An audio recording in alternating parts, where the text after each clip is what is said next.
This is an interview with Dan Ariely, a behavioral economist who studies why people make predictable mistakes and how small changes in friction and motivation can reshape real-world behavior. In this conversation, he draws on his early experience with pain and his consulting work with companies and governments, as well as his current research on the last chapter of life. From terminal diagnosis to end of life, to explore how we can reduce suffering, improve decisions, and build more ethical cultures. You can read more about Dan on our website, 6degrees.blog, as well as our Instagram page, 6 Degrees Away. Thank you and enjoy this interview. Your severe burn injury as a teenager profoundly shaped your interest in psychology and pain. How has that experience continued to influence your research approach in behavioral economics over the years? In many ways. So, as you said, I was badly burned, and my initial interest in behavioral economics came out of that. I was interested in how to remove bandages from burn patients. I was interested in placebo. But if you ask me what is the kind of ongoing process, I would say that I think much more about pain, and I think I have higher empathy for pain. So for example, I'm doing research now on questions that have to do with end of life.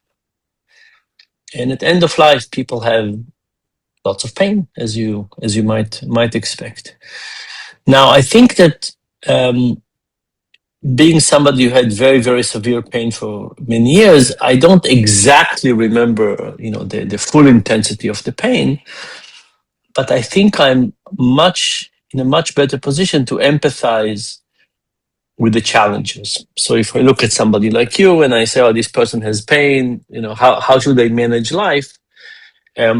Hopefully you don't have as much experience with pain, but because of that, you're less able to understand the nuances of what does it feel to be. There's an expression in the pain literature, a pain person.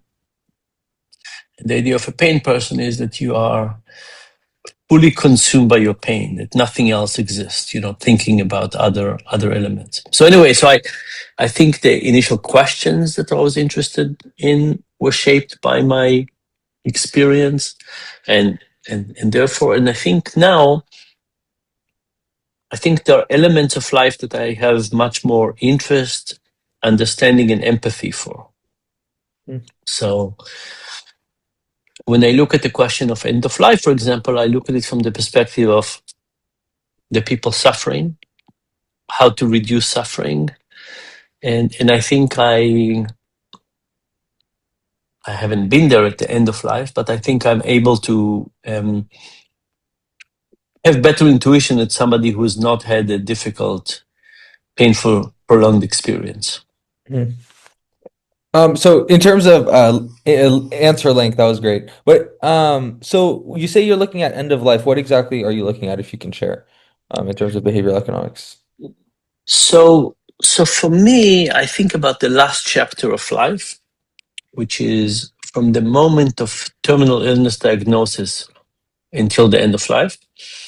On average, in the Western world, this chapter lasts more than 5 years. Right? Medical science has made this chapter much longer. And I'm trying to understand all the mistakes that people make in this chapter and figure out if there are some of them that we can help with. So I'll just give you a couple of examples. When people get diagnosed, they basically think that their job is to be a patient. Imagine a meeting with a physician, and the physician says, you had this and this kind of cancer, and I'm scheduling for you chemotherapy for Wednesday at 4. What are the odds that you would say, doctor, Wednesday at 4, I'm meeting some friends for beer, can we do it on Thursday? Mm-hmm. Nobody thinks that's reasonable. Why? Because the moment you get diagnosed, it's clear that your job number one is to be a patient and everything else becomes secondary. Turns out that's not a really good recipe for last chapter of life. We need to be people with an illness rather than patients with a life as a hobby. Another example is that medical professionals think about length of life rather than quality of life. And there are many people who get to a bad quality of life, and prolonging it is not necessarily serving them, but they still do that. So anyway, there's a range of challenges, and I try to study as many as I can, and then figure out what we can do to help. By the way, behavioral economics in general, for me, that's the issue, right? If you say, okay, what's behavioral economics? If you think that people are perfectly rational, you say, oh, people would always make the right decision. There's nothing for me to do. But if you think that people are flawed, yet we're myopic, vindictive, emotional, and so on, then you say, I need to understand those mistakes, and then I can offer ways to improve things, right? And for me, this I can offer ways to improve things is very important. So this is more of a personal question, I guess, but obviously you do a lot of work on optimizing things with nudges and whatnot, and you do consulting for various companies and countries. But how would you recommend that somebody like me reach out to people for interviews to reduce friction, things like that? So let's think about the every time we take a challenge, like you reach out to people for interviews, you want to basically understand their perspective. And then what we usually do is we break it into friction and motivation. Friction and motivation. So friction is how difficult something is, right? So when you reach somebody, you can ask, how difficult is it for them to reach back to you and to schedule something? If you can make it less difficult, you're more likely that they will do it. So, for example, do you want to just reach out to them, or do you want to give them a few options already that they can just click and make it easy? So the first thing I would do is, and we're using you scheduling something, but most things in life are more difficult than just scheduling. And the question of how do you reduce friction is very important. I'll give you kind of a sort of funny example, not so funny, but a simple-minded example. You ask people if they like apples, people say yes. You put a bowl of apples, almost nobody takes the apples. You cut the apples into quarters, the apples disappear. It turns out that the full apple is just too much work. You cut it into quarters, it's about the right level of work. So the point about friction is to understand that the other side is busy. I get about 300 emails a day. You are one of them. What are the odds that the moment you decide to send me an email, that's the moment that I have time to sit and think and look at my schedule and start scheduling a time with you? Much easier to say delete or to say I'll come back to it later and never to do that. So whatever you do, whether it's you want people to sign up for a new service, or you want people to eat healthier, or you want people to exercise or take the medication, whatever behavioral change you want, the first thing we try to approach is to say, how do we make the path of least resistance also the desirable behavior? So, for example, you can't do it with scheduling meetings, but if I could say, I already scheduled a meeting for us 1 month from now at 2 p.m. If that time is not good for you, change it. I'm not recommending you to do this approach because it pisses people off, but if it was with a friend, that reduces lots of friction, right? It's doing this. Or if you basically say, here's your accountant or something. But friction would be kind of the first thing we could do. And friction means we look at the system and we ask, what are extra steps that are involved? And the thing about it is that for me, friction respects the fact that people are really busy. So you're very young, but when I was your age and we wanted to go on vacation, we would go to a travel agent. and they would not do a perfect job. But in half an hour, we had flight tickets and train tickets and theater tickets and hotel and so on. And when you schedule a vacation these days, 400 hours into it, you still are not sure which hotel you'll get. We became a very busy society. The internet, one of the things that the internet did was to push work to us. We actually are doing much more work now than we used to do.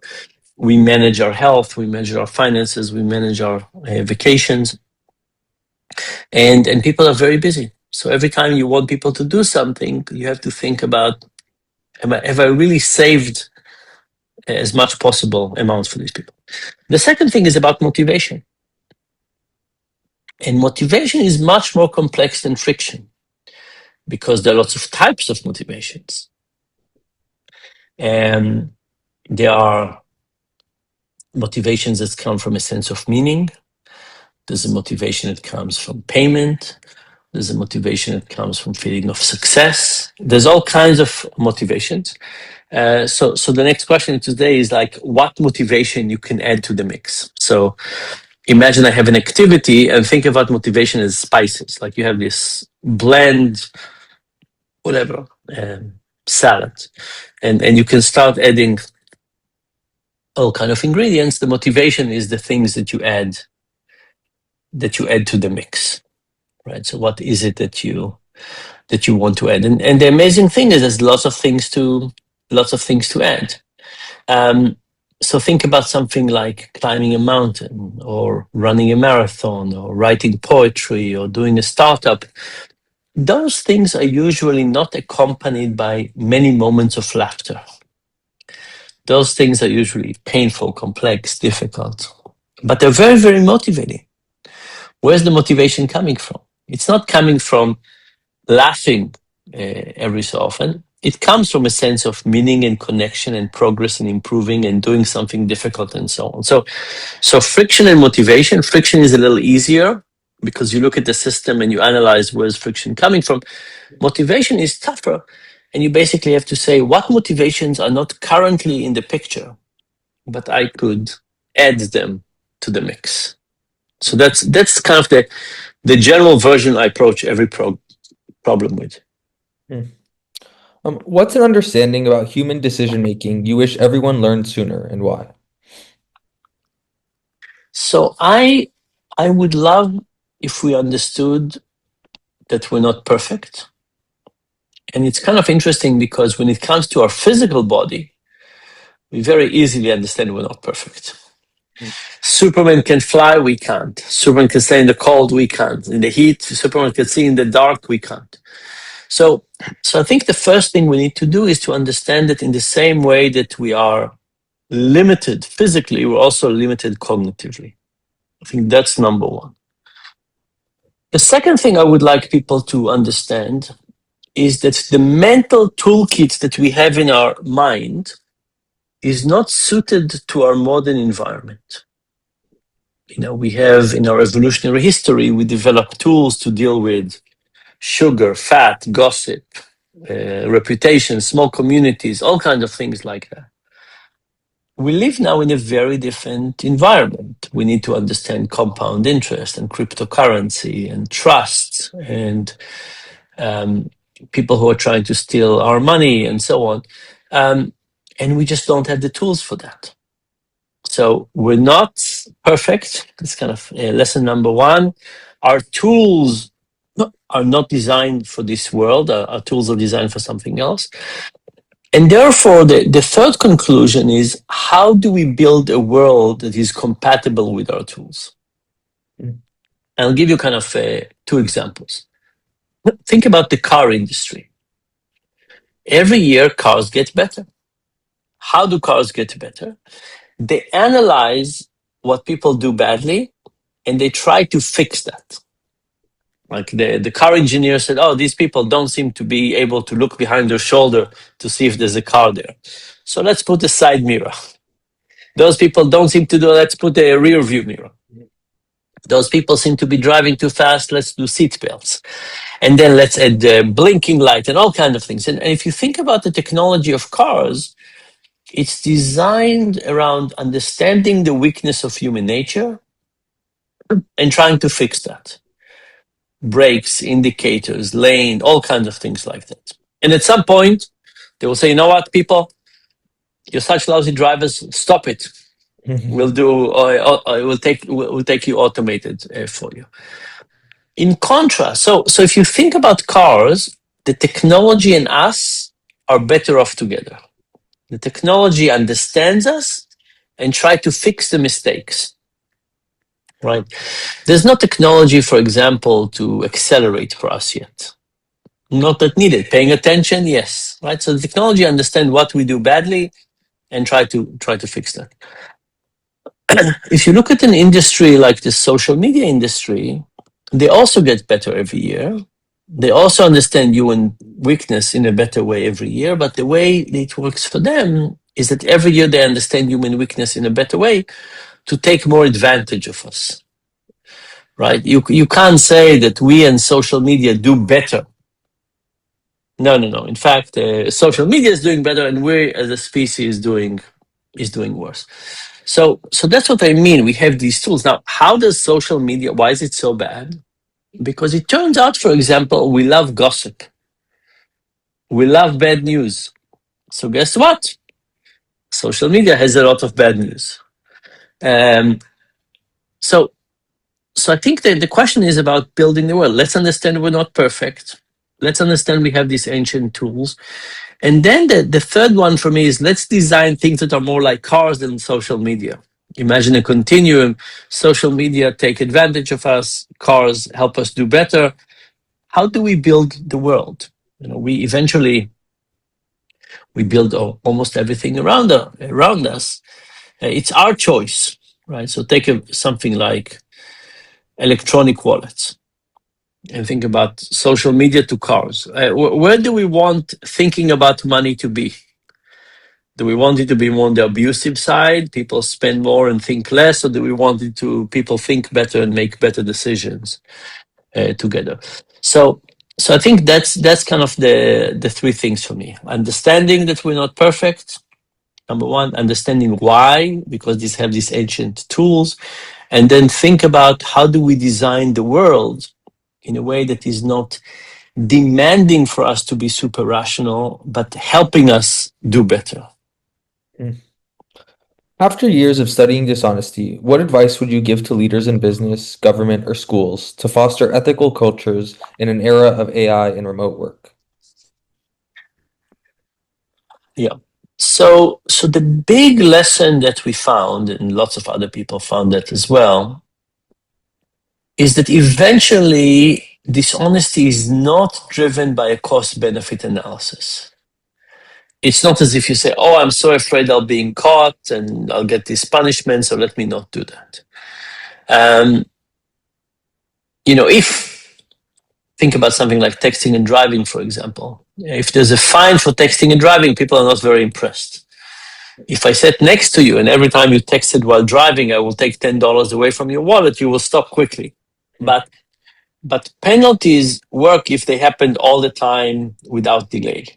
Anyway, but that's usually not the world. So we think, oh, people are afraid of punishment and so on. That's not true. What is holding people back is our own sense of morality. In many ways, you can look at society and you can say people don't seem to steal enough. And I don't mean that really, but what I mean is that people are, even when there's a rational way to cheat and get away with it, people sometimes don't do it. Like there's one beautiful study that dropped wallets in all kinds of places around the world. Now, if you find a wallet, you can keep it. But almost everywhere around the world, people return the wallets. Some place they return it more, some place they return it less, but they return it almost everywhere. Some wallets are returned everywhere around the world. So I think that's kind of the good side of it, is that we are our own judges for morality. Another question for leaders is, how do you create a culture in this experiment, like a country where people return more of the wallets? And it's about not being afraid of being caught, It's about our own moral judgment. And if we feel that we work for an organization that is not ethical, that would continue. So I'll give you an example. So I was asked to help an organization that works with gas. So there's a gas leak, and they send them to fix it.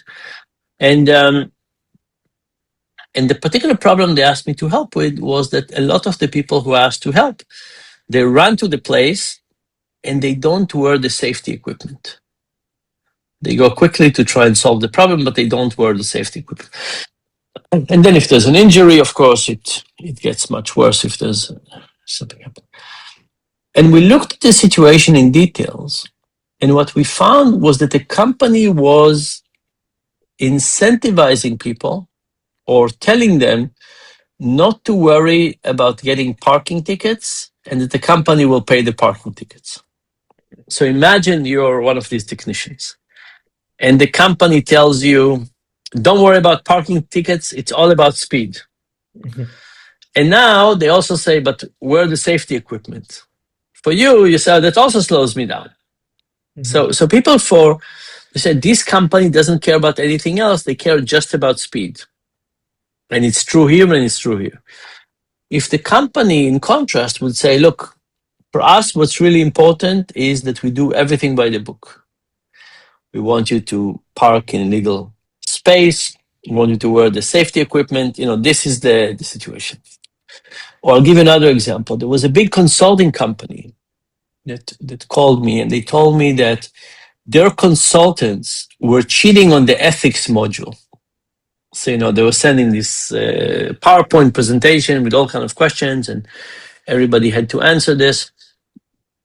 And they said that because they monitored the email, they could say that somebody took the test and they gave everybody the right answer, and everybody else just put in the answer without doing the ethics module. And they asked me what they could do about it. And I said, look, how did this ethics module work out?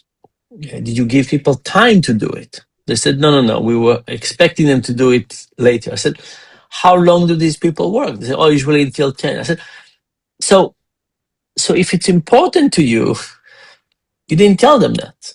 You actually communicated that it's not important because you told them, I'm not giving you a time. I said, if you wanted people to really understand that you care about it, you should say, here are the 2 hours we're blocking off your calendar for everybody to do this test. But if you basically say, do it whenever and you're still working until 10 p.m., you're basically communicating, I don't care. So going back to your question, I think the good news about people, the bad news is we can cheat a little bit and feel good about ourselves. The good news is that we are our own judges of morality. And the question for leaders is, how do you create a culture where this is happening? In religious thought, there's kind of the difference between guilt and shame. And the idea is that shame is dependent on somebody else watching.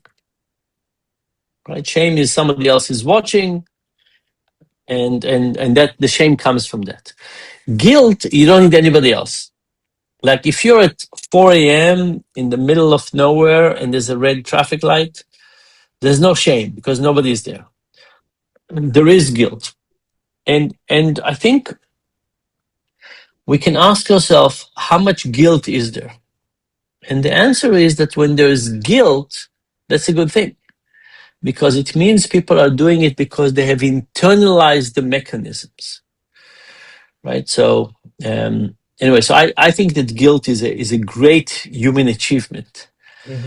And I think companies should ask themselves, have we managed to create guilt for those particular things? So take something like, what happens when a manager takes credit for their employees' work? Or when one employee takes credit for work they didn't do? Do people feel shame? Do they feel guilt? If they feel shame, it's one positive step. But if they feel guilt, that's you've achieved that internalized set of beliefs that this is bad behavior from our own perspective. So this sort of touches on your previous point, but in light of recent publications like your 2024 piece on Louisiana's Ten Commandment law as a broken moral compass, how effective do you think external reminders are in promoting honesty compared to internal motivations? But also, how do you think you could sort of restructure the current justice system or prison system in light of your findings? So, of course, long term, it's about the internal standards. The problem is that it's really hard to change.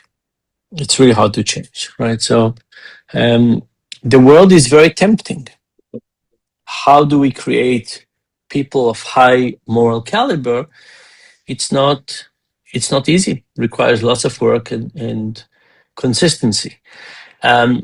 So at some point, it's really hard to change people, and it's easy to do things at the right moments, right? So imagine you're going to eat something, you're going to walk into some restaurant and pick foods. And let's say that it's a restaurant that has both healthy food and unhealthy food. Because if you're going into a restaurant that has only unhealthy food, the options are reduced. So let's say you're going to temptation versus not temptation. If I put a scale at the entrance to that restaurant and you stepped on it and you reflected on your weight, that would be a really good moment to change your decision between the healthy and the unhealthy option. If I got you to weigh yourself in the morning, it wouldn't work by lunchtime. You would forget it. So when we talk about reminders, they need to come at the right moment. So they're not against each other. I wouldn't say, but by the way, reminders only work if you already have the ethics. So let's take an example. Most of your listeners are students, right? Mm-hmm. Imagine you have a school where the students are treating cheating on exams as sports.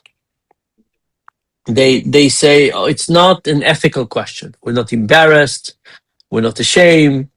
If they catch us and all the students know that we cheated, we feel just fine. Imagine that that's the situation, that there's no moral judgment. It's just, hey, whatever I can get away with, it's okay. Under those conditions, reminders will not work, right? Because people are doing it deliberately. So reminders need the foundation of ethics, and then they help bring it up to consciousness at important moments. If the ethics is stronger, you might not need the reminders, but you need to have at least some of that going on. So if you think, for example, that a lot of people, for example, lie a little bit on their online dating profile. But if you remind people about ethics just before that, they say, okay, no, in principle, it's not okay to lie. Let me be more honest. Okay, so and then you ask a question about the justice system. The justice system, of course, there's a lot to talk about, but a lot of the justice system, the theory is a theory of deterrence. Right? The theory is saying people are going to be afraid of the punishment, and that would get them to behave well. It's a fine theory, but there's not much evidence for that. For example, take something like the death penalty. The death penalty should be very frightening to people. And states in the US that have the death penalty should basically have no crime. But that's not the crime that could justify the death penalty. But that's not what's happening. If you look at states in the US that have the death penalty and don't have the death penalty, the probability of murders, for example, is about the same. Right? So it's not deterrence.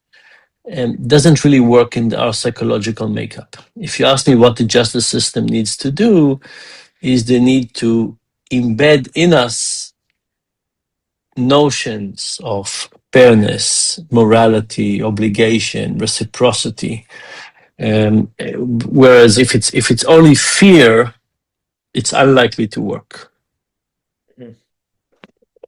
So I came up with this question as I was looking at your Zoom username. So why are you vegan and what does virtue signaling mean to you?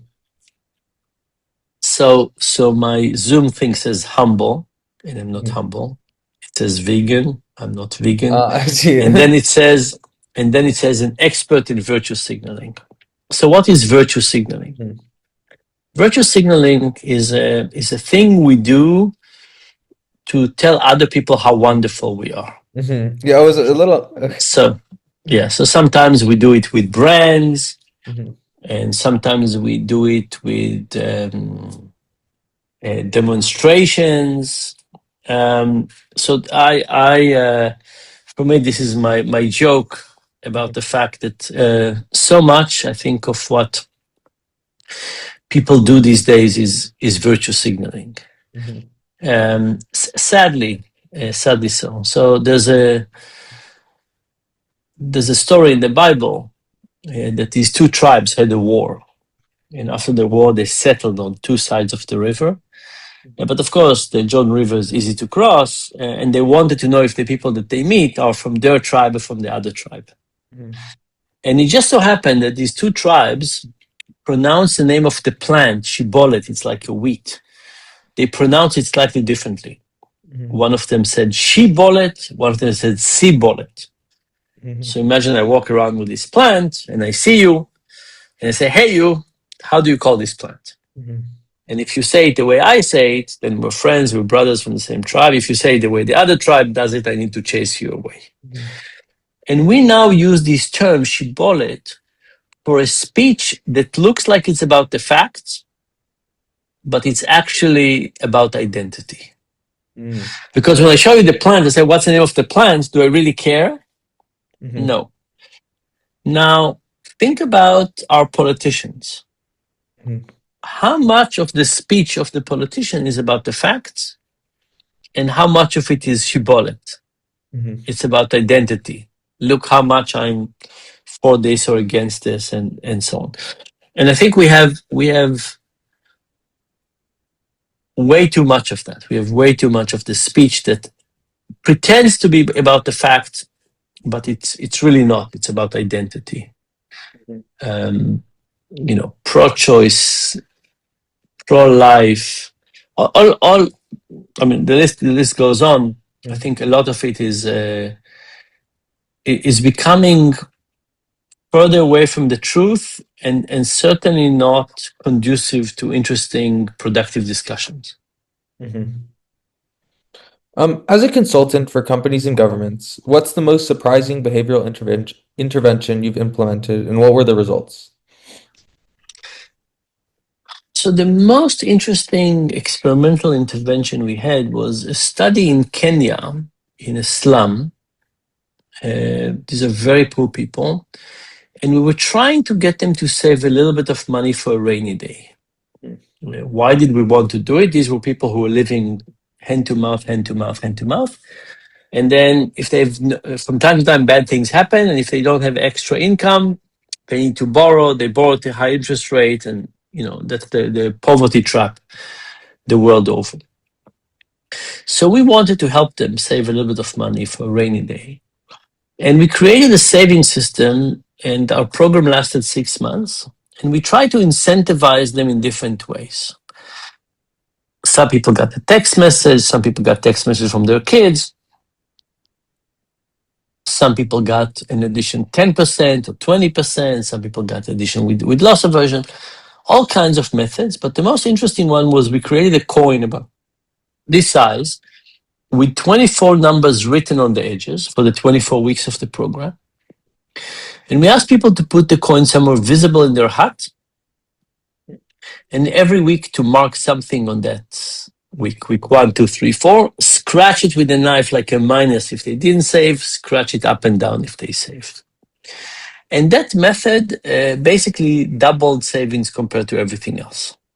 And the question, of course, is why? What was it about it? Because, messages are reminders, and messages from kids are reminders, plus thinking about the future. And 10% is a financial benefit, and 20% is even better. Why was the coin so much more successful? And basically, the story was the following. Imagine a poor father who just happened to make some money today. They have $5, let's say. In Kenya, so it's 500 shillings. And they can either do visible things with that money. What does visible things? Buying water, kerosene, piece of fruit, candy. Or they can do invisible thing. Save, pay debt, buy insurance.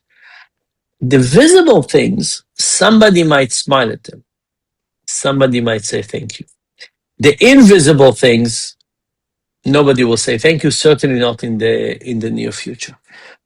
And what I understood from this experiment is that what we need to do is, if we want, like, spending money is important, but so is saving, paying debt, buying insurance, but they're not on equal footings. Because the spending money is very visible, the saving, paying debt, buying insurance is invisible. So what we realize is we need to make the invisible visible. So for me, this was a very important study, because not only it gave you a specific recipe of the way the coin worked, was it was a communication. If I am the breadwinner, I communicated to myself, my spouse, my kids, that there's another economic activity. Because if we're a very poor family and I put a little bit of money aside for savings, I take away money from the dinner table. But it's very tough to do. So I say, okay, but there's another activity here. So that study for me was very important, because it was something practical. You want to increase saving rates. People have to be proud of that. They have to feel that they're doing something. The family has to appreciate it.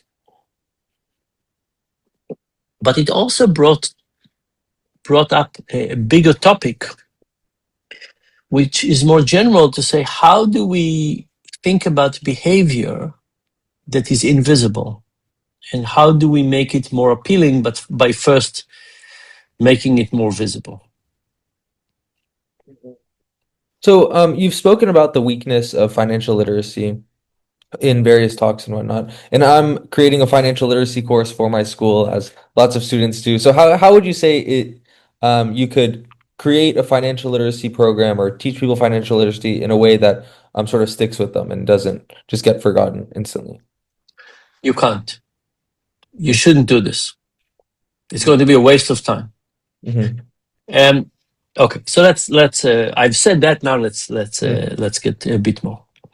The sad reality is that financial literacy program don't work. Mm-hmm. Some work a tiny bit, but it's basically a waste of money and a waste of time. Mm-hmm. And it's a more general statement than that. Think about nutrition. I can teach you a course on nutrition, Mm-hmm. and then I send you to food courts in the mall. What do you think would win? Mm-hmm. I take you and I teach you a course on financial literacy, and then I give you 6 credit cards and send you to the mall. What's going to happen? Now, I'm not saying that you'll make mistakes 100% of the time, but we have so many opportunities to make mistakes that the financial literacy course is very unlikely to be effective. Now that we've said that, let's say what can work. Mm-hmm. And I think that the first thing that can work is better tools. Mm-hmm. So imagine that you and I would design a financial payment mechanism. Mm-hmm. And our design principle would be one to design a payment system that would help people think better about money and spend more correctly. Mm-hmm.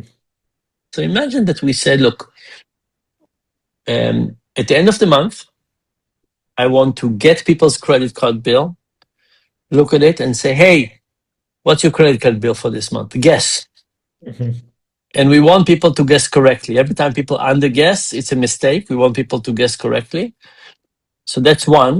And the second one is I say, okay, now let's go over all of your choices and tell me how many you regret. Like for each one of them, tell me whether you regret or not. And let's say that our success measure was that people knew what was their credit card bill and they regret zero of the purchases. Mhm. That's our criteria. Now, you and I could now design a payment method that would do that.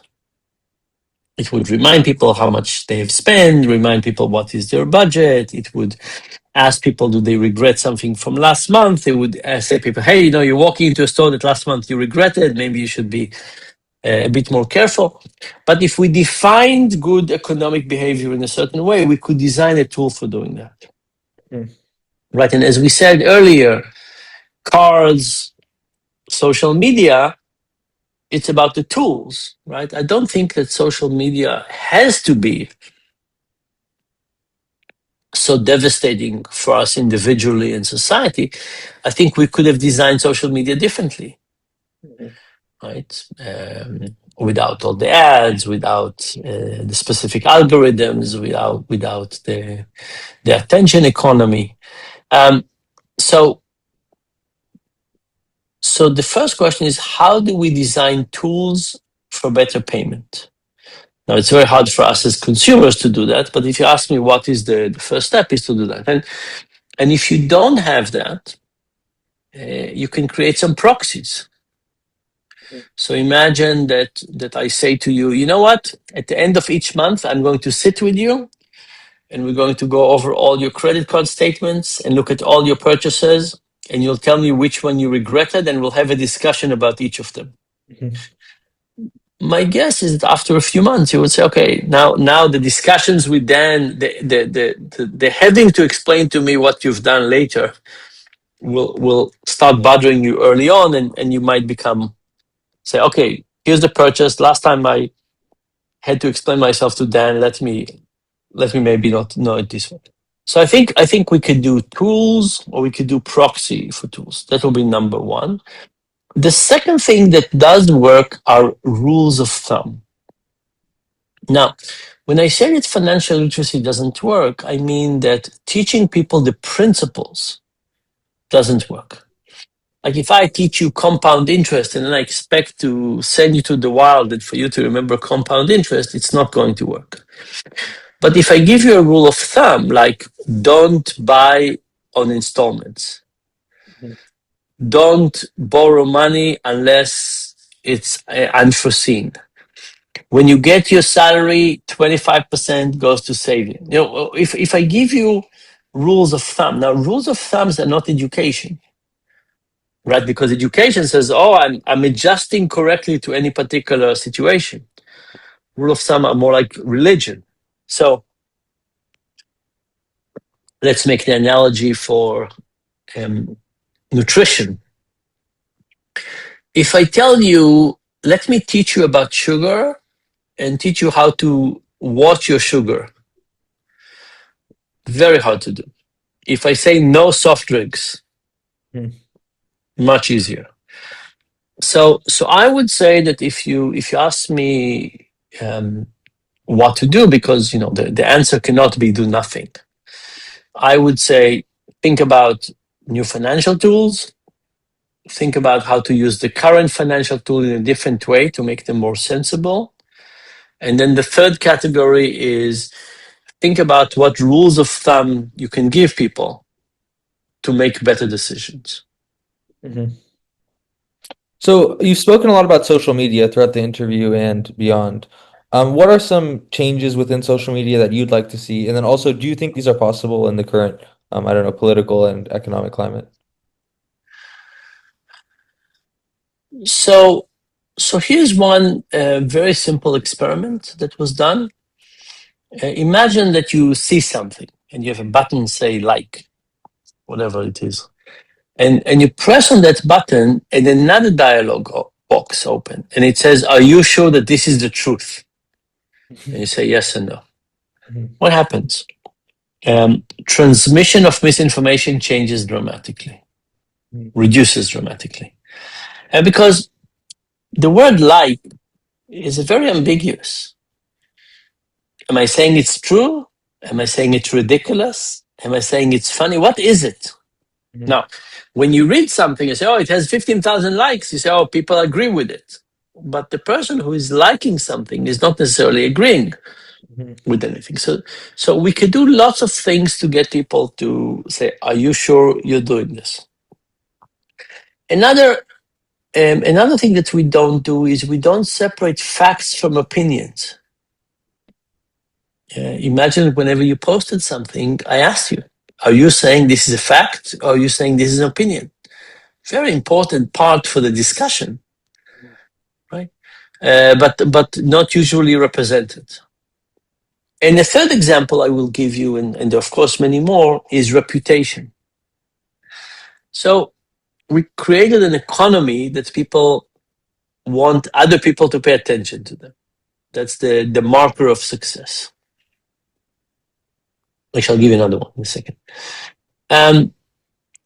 What happens when a platform like Facebook is detecting that somebody might not be telling the truth?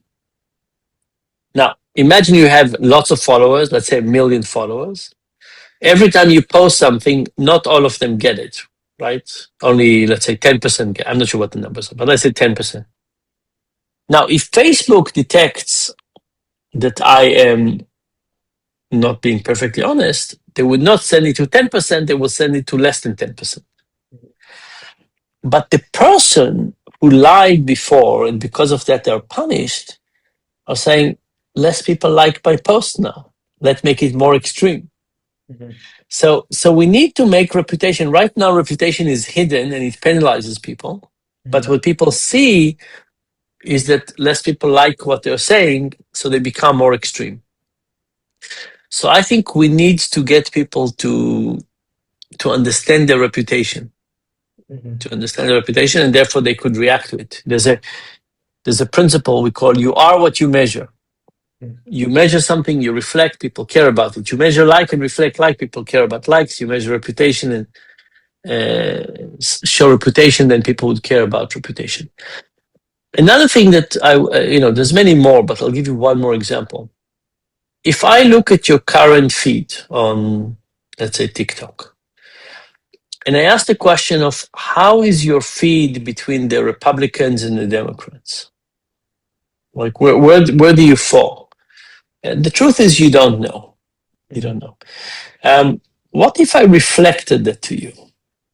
What if I said, right now you're 90% to one side and 10% to another side? Now, and by the way, and here's some things to see from the other side. Now, I don't want people, like when I think about my kids, I don't want my kids to get 100% on one side of the issue. I want them to get a mix, but I want them to get a healthy mix. And I want them to be aware of what mix they're getting. But right now, you don't even know what it is that you're getting, right? Like, so you could say, oh, maybe you understand where you are on the. But what about Russia and Ukraine? Do you know what's your distribution line? Or what about pro-farmer, anti-farmer? What is your amount of, like, I see lots of things happening now with people who are selling all kind of crazy financial products. But I want you to know that you have a dangerous thing with lots of people who are unaccredited financial advisors that are flooding your information. So I think some summaries to help people understand what their feed is incredibly important. Anyway, there are more things like that, but that's the kind of spirit. So what do you think about social media platforms like X, which is formerly Twitter, having an incredible emphasis on free speech and not censoring anything, and that being their whole sort of business model? Yeah. So I think it's incredibly dangerous. And by the way, I don't think it's incredibly dangerous from principles. right? It's not as if I say, oh, my ideology is preventing me from wanting that. No, I want perfect free speech. I want that. But the question is ideals plus people plus incentive, do we get the right behavior? Mhm. So imagine that we asked ourselves, what is a good social media? My first question for you is, what will be the measure of success? And let's say that we agree that the measure of success is not how many minutes a day people spend on that. That's not what we care about society. Let's imagine that we have like an FDA process. Let's say we have a society, a process that says, you company want to do social media, give it to us, we'll do an experiment and we'll see whether it's successful. So if we do an experiment on a new drug, on a new cancer medication, we want to see that we reduce cancer. But we set up front what we wanted to happen. If you set up a new social media thing, I would say, okay, what do you want to measure? What would be a measure of success? So let's say that your measure of success would be that people have a better quality of life. Like they seem to report a higher quality of life, and that people sleep better, and that they are more well informed. And maybe you would add something that people have a more nuanced view of the world. Let's say we define those things. Once you define them, then we can ask whether the social media got that. And I would argue that if you came and gave me some outcome measures that you would want, you would be very hard pressed to say that social media currently is achieving them. Now, if all of Americans said, my goal for social media is to get people to be more lonely, sleep worse, have higher confidence in their view, and have a less nuanced view of the world, I would I would say success. But I think that we can't say how happy are we what we got before we define what it is that we want. And for me, it's not achieving anything that I think anybody would want. Mhm. But if you're able to articulate those things that you wanted from social media, then I would be very happy to test it and see whether it's indeed getting them. But I think that if people were thoughtful about what it is that they want from this incredibly potential technology, I would say the answer would probably be, for most things, it will probably be no. Mm. So what is your process in designing and testing experiments and hypotheses? So there are some experiments that basically look like real life. And we call these field experiments. Mhm. So let's say we go to an Indian reservation and we say, look, in the US, people who live in Indian reservation, they don't, the land is owned by the government. So they cannot get the mortgage. So therefore they have to save to build a house.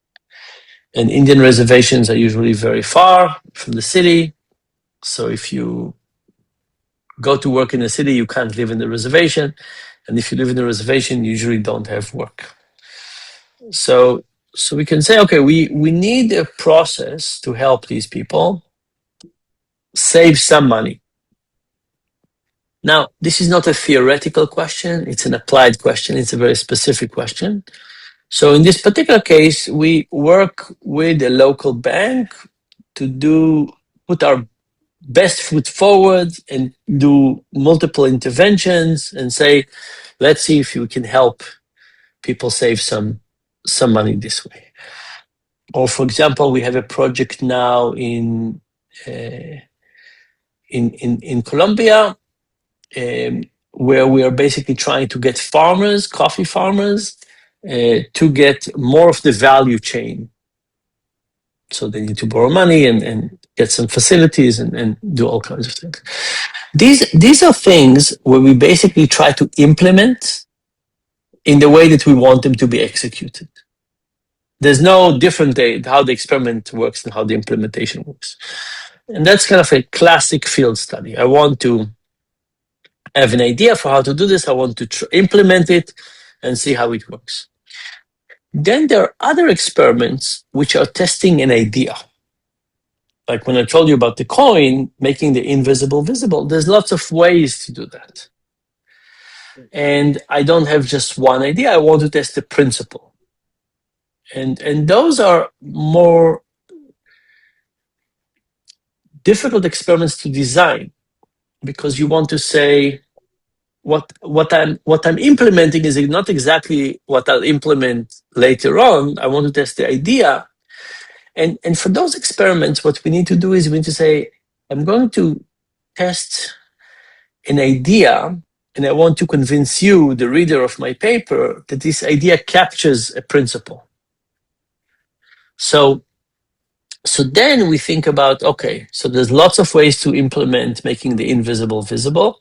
I want to pick one that would seem central and basic and important, and that people could then take it and do a different version of it. Like in the coin experiment, I don't want you to do exactly the coin. I want you to think about the idea and then to implement it differently in different situations. Mm-hmm. So lastly, we ask all of our interviewees the same question, which is how do you define success personally and professionally? How do I define success? So I'm kind of an engineer at heart. And with my research lab, I ask people to think about how many people are we influencing and by how much, and multiply those two numbers. So for me, it's okay to have intervention that help a little bit, but lots of people, or help a lot to a few people. But we need to take both of those things into account. And I give people a simple rule of thumb of multiplication in terms of how to do it. And it's not just about the experiment, it's in principle. So let's say we do an experiment in an Indian reservation, say, okay, if we did this in all Indian reservation, how many people would it help and by how much? So that's basically my professional mark of success. It is not, how many academics papers we publish. It's impact in the world. By the way, I think that most academics are concerned with papers, and I think they're right, and they generate knowledge. But I think some people, and I'm happy to be one of them, needs to do more applied work, and I'm happy to be on the applied side of the equation. And personally, what do I find as success? I find success every time I learn something new. So I love learning new things, and I feel that I'm alive when I learn new things, and when I am able to learn new things that I think could help improve somebody's life at some point. That's extra rewarding. Mhm. So I know I said that was my last question, except I talked to lots of professors, and a lot of times they have concerns about the state of academia and that people aren't doing interesting studies and fears that they won't get funding and things like that. What do you think about the state of academia now? So I think there's all kinds of things, with the relationship between the Trump administration and academia. So, okay. So first of all, I think that I love academia. And professors, we tend to reject all claims against us. But I think that it's maybe time to take a hard look at academia and to think about ourselves. What have we done? And I think we've done a few things for political correctness and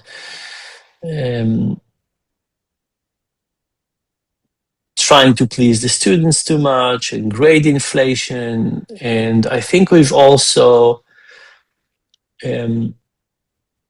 reduced doing interesting things. I think it's all true. And I think it all comes from pressures. So I'll give you an example. 10 years ago, if I wanted to do a new study, I would write something down, I'll send it to the Human Subject Committee for approval. And at most, by the end of the week, I will get an approval. Now, nothing takes less than 6 months. So, just the amount of bureaucracy has increased. Mm-hmm. So what is the easiest thing to do? Keep on doing the same studies I've done before. Everything new requires so much work. Everything new requires so much effort. So I think that, but by the way, the same thing happens with grade inflation.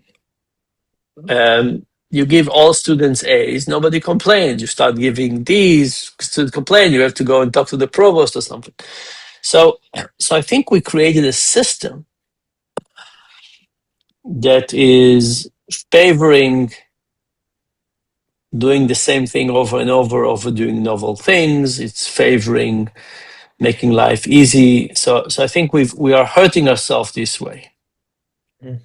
But the world is becoming very litigious, and universities are more worried about the endowment and innovation, and it's a real challenge.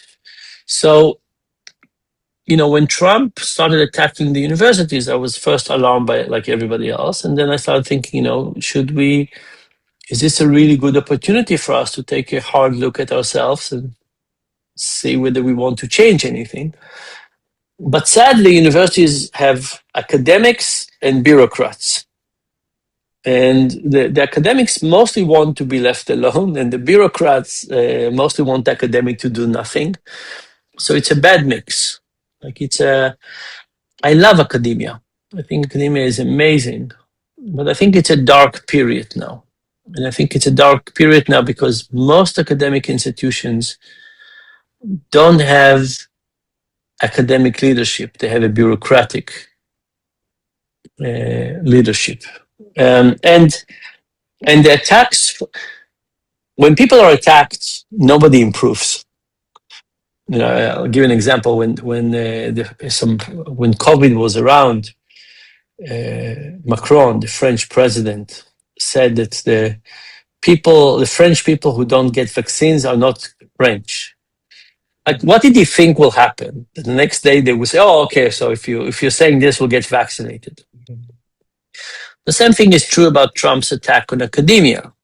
When you're attacked, the first thing is to defend yourself. So I think we have an opportunity now to improve academia, to create more open debates, more discussion, more fruitful conversation, talking about topics that are difficult, becoming less politically correct. But I think that because of the nature, the animosity and the attack, it's unlikely to have fruitful effects. Mm-hmm. Also, just one super last question, I guess.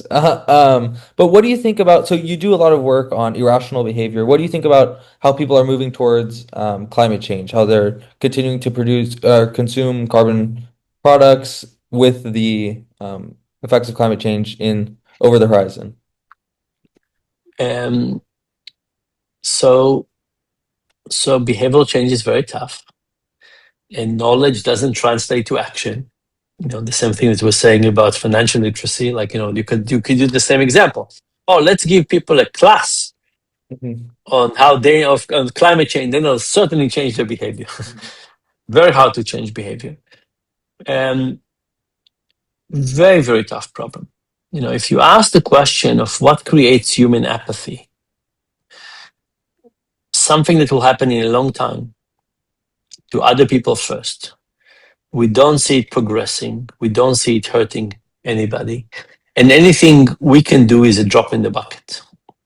Climate change is the perfect wave of human apathy.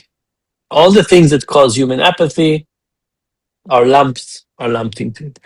So it's a very, very tough problem to solve from a human motivation perspective. And because of that, we need much, much better tools, much better regulation.